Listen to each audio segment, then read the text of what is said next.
I left school when I was 16 with 3 O-levels. I did have a chance to go to art college, but I felt that it would only, well, it was £17 a week grant, which I thought I couldn't cope on. And most of my mates when I were at school were a lot older. They were working, earning good money, going out, drinking, dancing. I thought, well, I'll get out of school, I'll do a labouring job and I'll earn 40 quid a week or whatever, and I'll do the same as them.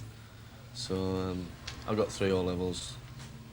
While I was at school in my last year, I did get a part-time job in a record shop because my sister worked there. When I left school, the staff had staff meetings pressing the manager to set me on full-time, which eventually he did. So I worked there for 6 months part-time.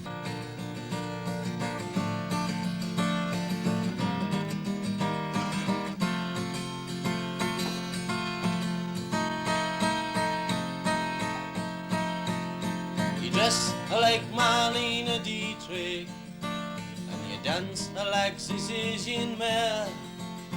Your clothes are all made by Balmain. There's diamonds and pearls in your hair, yes they are. You live in a fancy apartment off the Boulevard Saint-Michel. An incident happened in canteen with a girl and it blew up out of proportion, and I was fired because whilst I'd been there part-time, I didn't take the job seriously enough. Although I knew the job, I knew the music business. I used to clown about, I was always the joker, and the staff, therefore, the manager didn't take me serious. And eventually he did set me on full time. Anyhow, this incident happened and I was sacked. And I was on dole for about a month. I mean, jobs were reasonably easy to come by then. So I looked about for a job, careers office, because I was under 18 then, so I used to go to careers. Careers found me a job, sent me for an interview to a clothing manufacturers. The title of the job was trainee cutter. So I thought, well, this might be a skill, so I went for a job, applied for it, I got it. I've seen all your qualifications you got from the Sorbonne, and the painting you stole from Picasso. Your loveliness goes on and on, yes it does. In actual fact, what, chopping up a roll of material into 2-inch bands for waistbands for overalls, boxing them up, sending them to Scotland. So after 6 months of this, I thought, well, they're not really training me for help. So I decided to have a word with foreman, who said, yeah, we'll put you on to proper cutting as soon as we can. So after another month or so, no change. So I got sick of it, so I started having days off and looking for other jobs. And then I started this job with Parks Department, working through summer. Great job, plenty of bonus incentive. Enjoyed the work, enjoyed the company of the colleagues I was with, to an extent.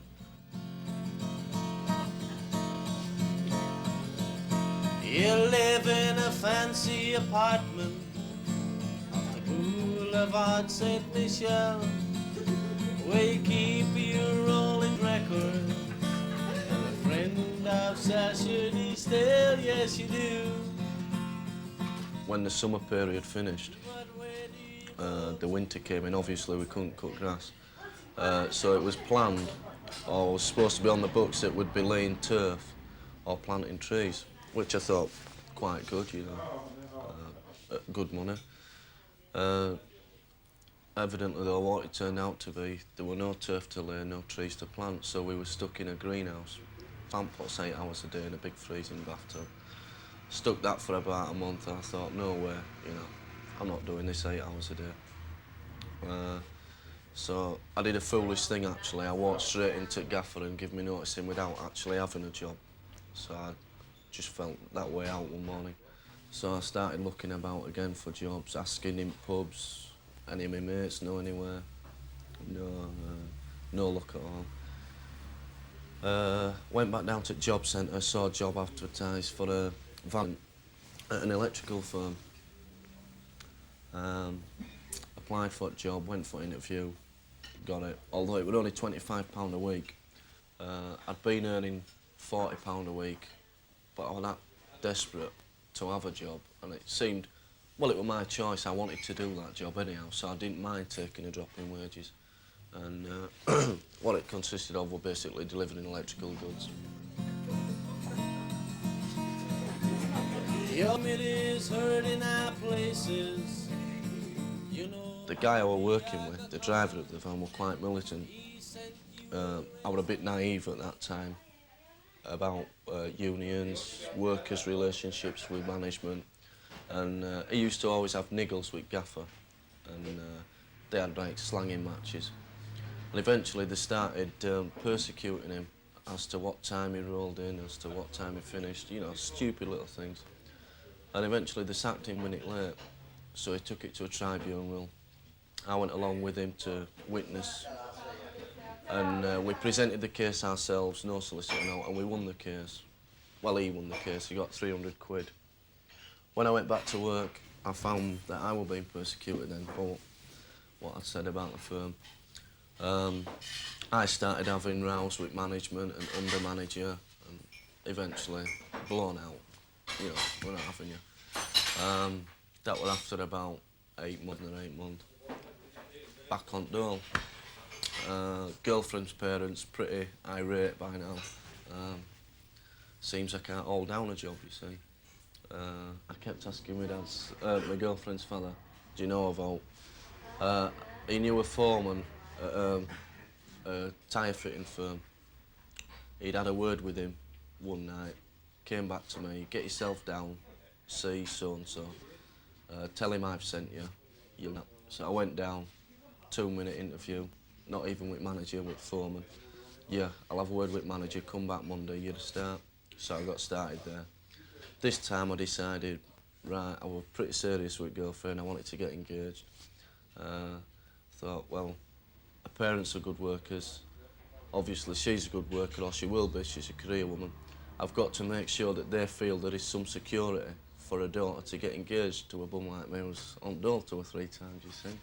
So I'll make a go of this. I remember the back streets of Naples, 2 children begging in rags. And I was late a couple of times, only 2 times, and I received a written warning after about 7 months. I thought, this is a bit strange, you know. Work was slacking off. I thought, there's something up here. So, thought note of it. Got paid a lot of money, went out, boosted it up. Late another morning, oh God, another written. Thought, Jesus, this isn't on.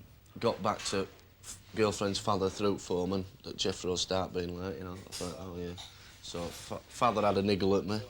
So I thought, right, I'll pull my socks up here. So pulled my socks back up, started getting there on time, had a clean work record, did my work well, did a really good job, knew what I was doing, stuck at it really well for 9 months. Another 2 months went by, still a good clean record, they couldn't touch me foot out. So I thought, this is great. But besides the work scene, the relationship with the girl was deteriorating in other forms. Eventually, after 11 months, got me in office one morning. Due to economy cutbacks, you're redundant, you'll have to go. Last to come, first to go. So I thought, oh no, on dole again. And I didn't even think of what my father would think. All the time I was thinking how disappointed her parents had been, which looking back were wrong, you know. Because I mean, you work to suit yourself. You do what you want to do, not what people want you to do. I've learnt that now. As I say, rung the girl up. Guess what? You never guess I've been made redundant. Guess what? You'll never guess. I finished with her. So, in a matter of, what, 8 hours, my whole world had been upside down. But where do you go to, my lovely, when you're alone in your bed? Won't you tell me the thoughts that surround you? I look inside your head, yes I do.